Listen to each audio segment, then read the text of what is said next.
Would I be the asshole if I don't give back the $40K my heavily Christian aunt gave to me, since she won't be needing it when the rapture comes? For those of you who are unaware, there's a faction of Christians out there who believe that the rapture is going to happen on Tuesday. My aunt is one of those people, and she has been going around telling everybody how people will float into the sky and whatnot. I'm queer and agnostic, and while I was raised loosely Christian, I haven't identified with the religion since I was in 5th grade. Most of my family on my mother's side, except for my aunt, are Christian, but not particularly devout, and certainly not as much as her. Nor do they believe in the rapture. She apparently became very, very involved in the religion at some point in college. Basically, my entire life, I have been ridiculed by my aunt for being queer, ever since I came out at a young age. Most of my family was very kind, accepting, and understanding, except for her. I spent every family gathering basically getting cornered, bullied, harassed, called slurs, and preached at by a grown woman for my sexuality. It got to the point that my mother had to have several sit-down conversations with her to essentially tell her to quit harassing me. This endured for a long time, and while my parents would always tell her to knock it off, she never would. But one day, my mother seriously put her foot down. She made it clear that my family accepted me, and if my aunt wouldn't tone it down, she would no longer be welcome in our home or around me. During this conversation, my aunt allegedly called my family bad Christians for not sending me to conversion therapy and said they would regret not making me repent once the rapture was upon us. That was a few years ago. Ever since then, I mostly just get sideways glances from her at family events and the occasional Bible verse text, which I can manage. I am now an adult, 19, and in college. I was recently contacted by my aunt to meet up with her for lunch. I assumed that maybe she had a change of heart and wanted to apologize for how she treated me.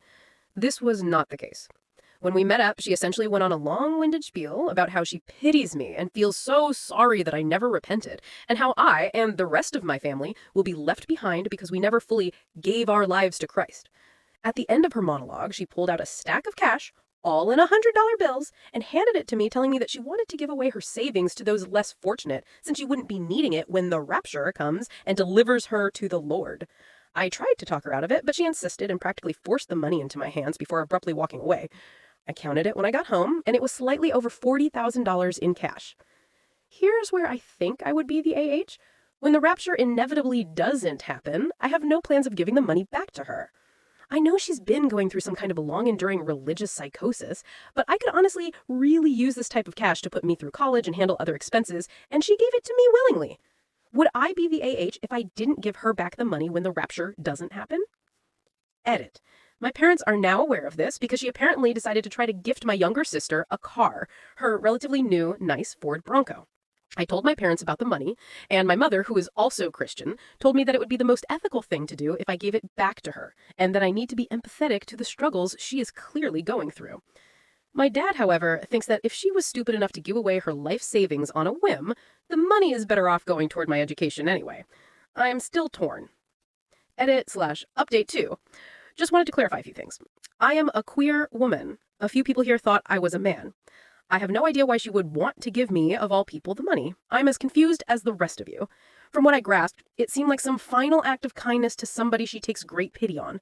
I don't know, LFMA.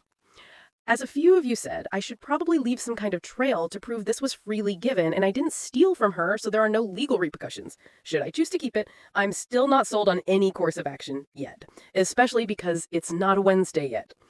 I sent her an email thanking her for the gift and reiterating that I did not originally want it, but that it was just so gracious of her to give money to a poor sinner like me.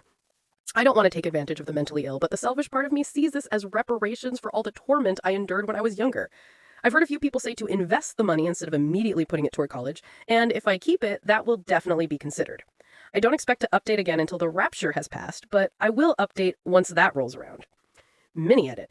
Doing my own research on the current rapture craze going on, they think the rapture will happen either Tuesday, the 23rd, or Wednesday, the 24th, so I will update on Thursday. Thursday update. Hi all, it's Thursday, so as promised, here's the update everyone wanted, and I will make it brief. No, my aunt did not get raptured. No, I will not be keeping the money, which I know will upset some of you.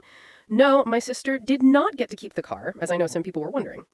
Essentially, as a lot of you predicted, once the rapture didn't happen, my aunt kept moving the goalposts. It went from happening on Tuesday to happening Wednesday, because it's still Tuesday for some parts of the world, to happening sometime this month. I decided not to keep the money, and it's not for any of the reasons I initially thought it would be. Trying to give me money and giving my sister a car were not the only things she did because she thought the rapture was coming. She quit her job as well. And I found out just this morning that she allegedly confessed to her husband that she was having an affair with her coworker, fellow churchgoer. She works in admin for a megachurch in our area. I think the reason she was doing all of this was to get right with God before the rapture, buy her way into heaven, and have no secrets laying on her chest. I don't know. I can't pretend to understand the logic of someone who's a rapture believer. Since the rapture did not happen, her husband wants to file for a divorce. I'm not particularly worried about her job working for the church and all. I'm pretty convinced they will take her back without a fuss because of how enshrined she was in the community. But one, I read a lot of your comments and I don't want to prove her right about how wicked queer people and agnostics are atheists are by keeping it. And two, she will definitely need it for her upcoming legal fees. I'm unsure if this is her entire life savings, but regardless, after letting my emotions cool a bit, I know I wouldn't feel right keeping it. Regardless, my mother approved of my decision. My dad was a bit disappointed, but mostly because he was excited to potentially not have to spend any more money on me for college. I'll have him out. Anyway, she has not explicitly asked for it back as of yet. I imagine it's because everything that's gone on has her feeling defeated or just generally in a low place. But even if she doesn't, I plan on giving it back to her when I can. I'm a full-time student with a part-time job, so I don't have a lot of free time, but I'll find a way to get it to her. Yeah, sorry, this isn't the update I know a lot of people wanted. If anyone says they want to hear about the conversation when I give her the money, I'll make that update. If not, this will likely be the last time I update this post. Thank you everybody for all your advice.